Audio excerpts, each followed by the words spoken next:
Assalamualaikum warahmatullahi wabarakatuh.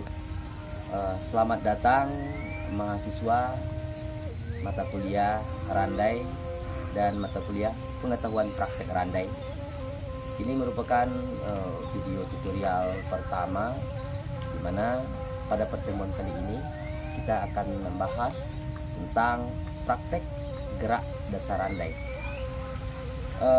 Mahasiswa sekalian, perlu saya sampaikan bahwasanya Randai itu adalah kesenian tradisional Minangkabau di mana dalamnya terdiri beberapa elemen pertunjukan daripada seni. Di antaranya ada seni gerak, ada seni musik, ada seni dendang, ada seni sastra, dan juga ada seni rupa. Namun pada video pertama ini saya akan menyampaikan tentang bagaimana gerak dasar Randai di dalam sebuah pertunjukan Randai. Mahasiswa semuanya, gerak Randai merupakan gerak silat Minangkabau atau gerak pencak silat Minangkabau, di mana gerak-gerak pencak tersebut ditampilkan di dalam Randai yang kemudian pada akhirnya akan diiringi oleh dendang, maka dia menjadi gerak gelombang. Nah, sebelum kita membahas pada gerak gelombang, perlu mahasiswa semua ketahui bahwasanya gerak dasar Randai itu terdiri dari beberapa motif gerak Randai yang digabungkan, yang dirangkai, yang disusun menjadi satu, yang menjadi sebuah rangkaian daripada gerak yang akan kita iringi dendang nantinya. Nah, kemudian kita akan langsung masuk saja pada gerak pertama. Yang pertama itu adalah gerak taga alif. Nah, gerak taga alif posisinya adalah berdiri lurus seperti ini. Ini merupakan gerak pertama, gerak dasar yang pertama.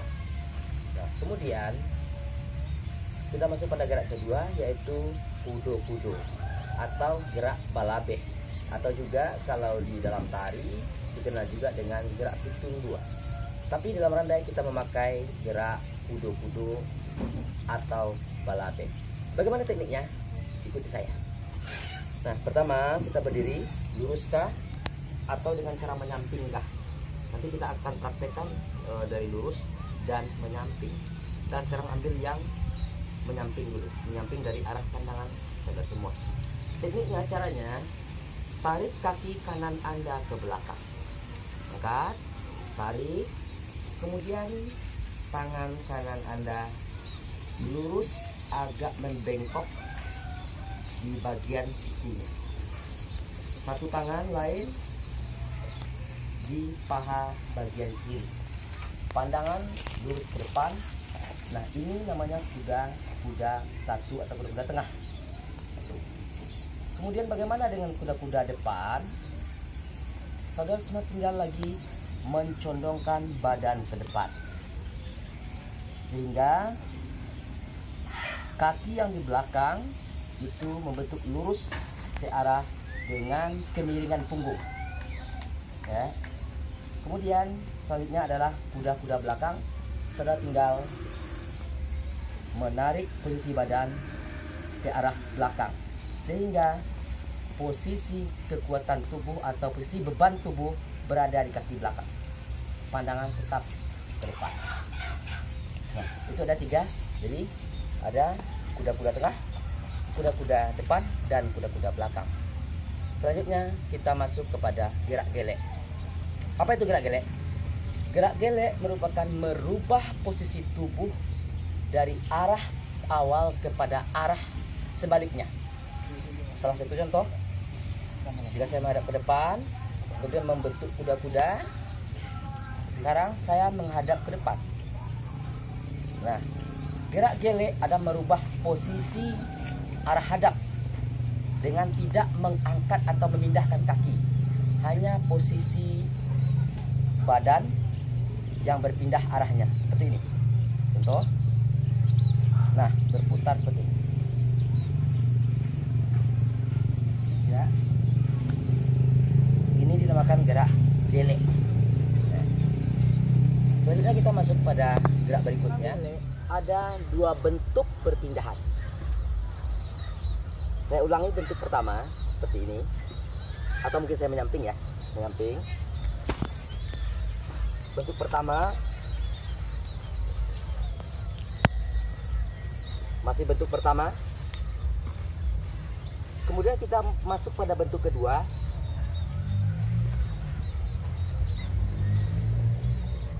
Kirinya, angkat kaki kirinya, pindahkan badan arahnya, kemudian taruh kembali kaki kirinya depan.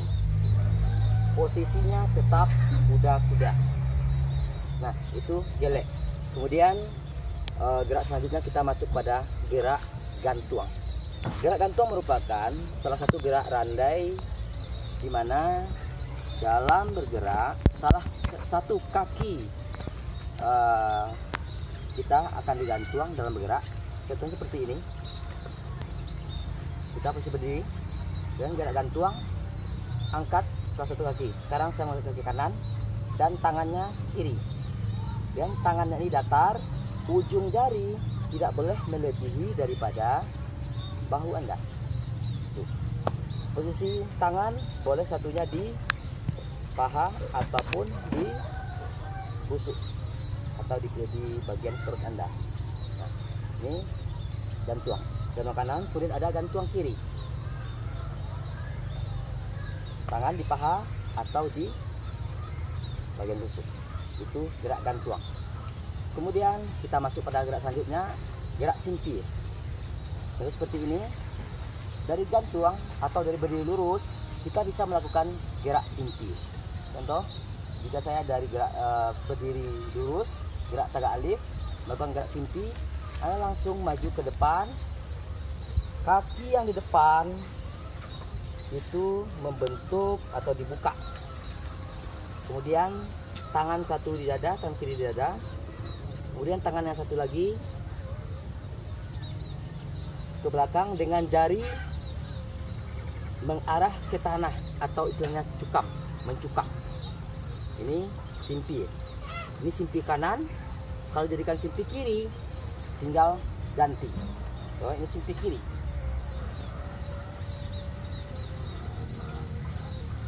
Simpir.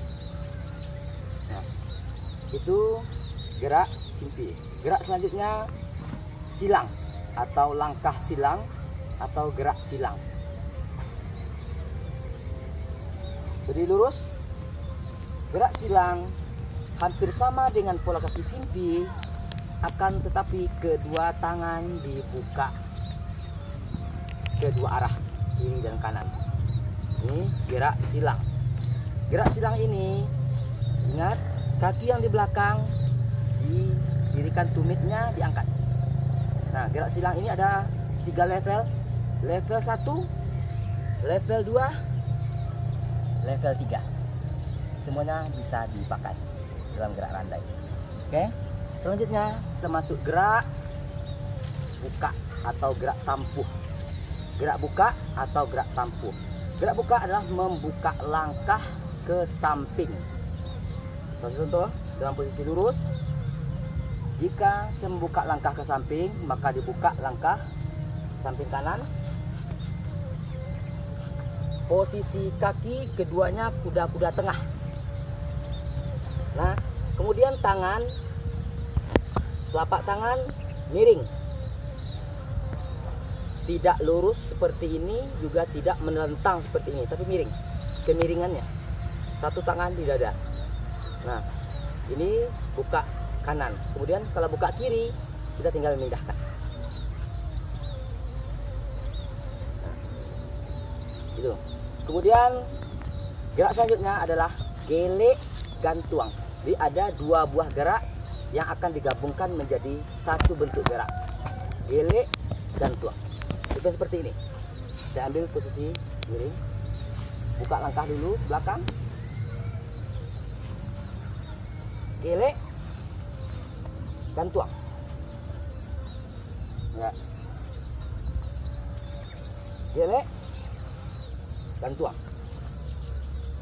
Caranya, kaki yang digantung adalah kaki yang di belakang pada saat Anda membuka langkah. Saya ulangi. Tegak lurus, buka langkah, kita menghadap ke depan. Ketika gelek gantuang, kaki yang akan kita angkat nanti adalah kaki yang di belakang. Jadi kaki yang di belakang sekarang. Contoh, gelek gantuang. Kita ganti, gelek gantuang. Nah, itu gerak gelek gantuang. Kemudian gerak sinta. Apa? Gerak sinta. Sinta dalam artian di sini adalah gerak tarik atau gerak mundur.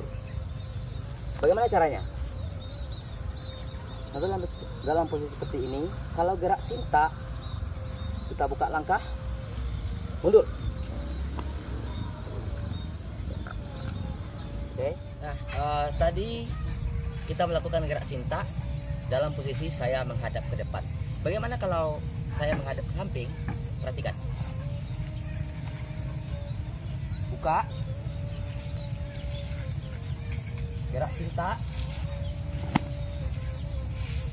Ya. Saya ulangi. Buka. Sinta. Oke. Selanjutnya, gerak berikutnya adalah gerak palintang suto. Saya ulangi, gerak palintang suto. Gerak palintang suto hampir sama dengan gerak mundur, tapi pola tangan akan diputar, dua tangan diputar ke atas dan ke bawah. Jadi caranya, lihat di samping tangannya. Contoh seperti ini, palintang suto, tangan diputar.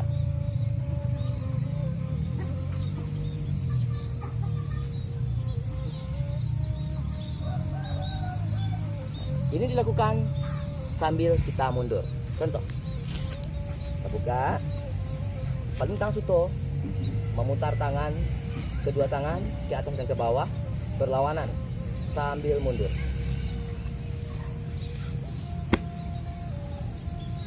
Posisi akhirnya adalah duduk. Saya ulangi.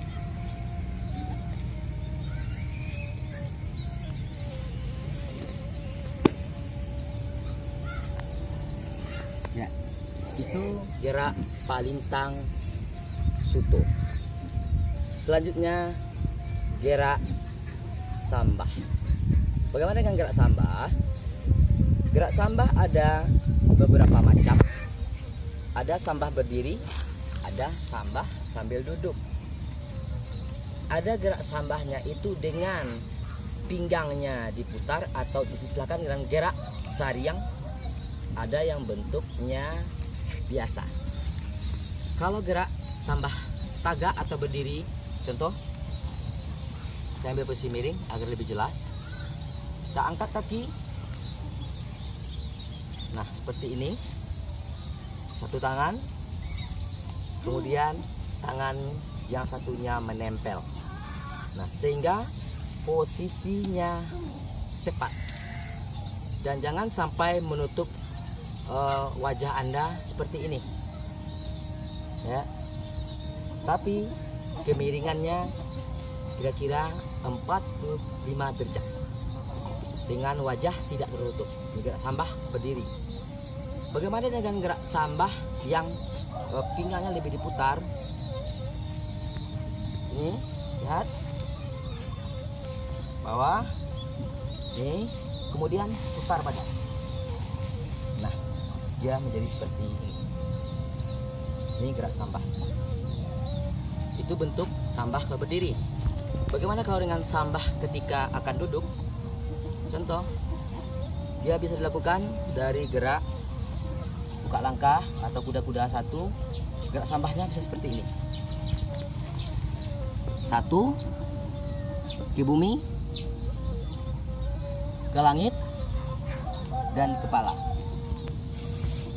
Satu tangan tepat di depan wajah Anda atau di kepala Anda. Satu tangannya lagi berada di pada ubun-ubun Anda.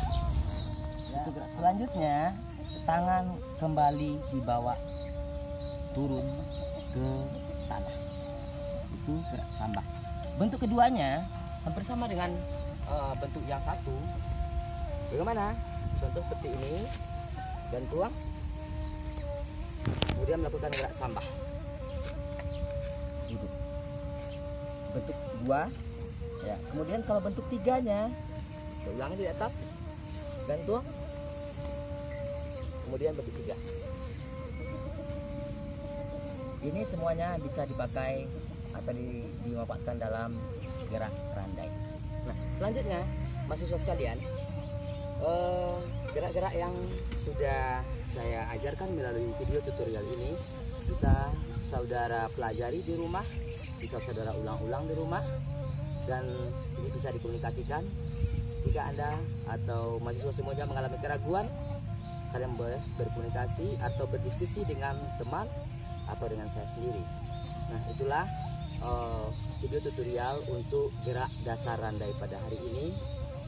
Selamat bekerja, selamat beraktivitas, jaga kesehatan selalu, dan kuliah randai akan tetap kita jalankan walaupun dengan media video. Semangat!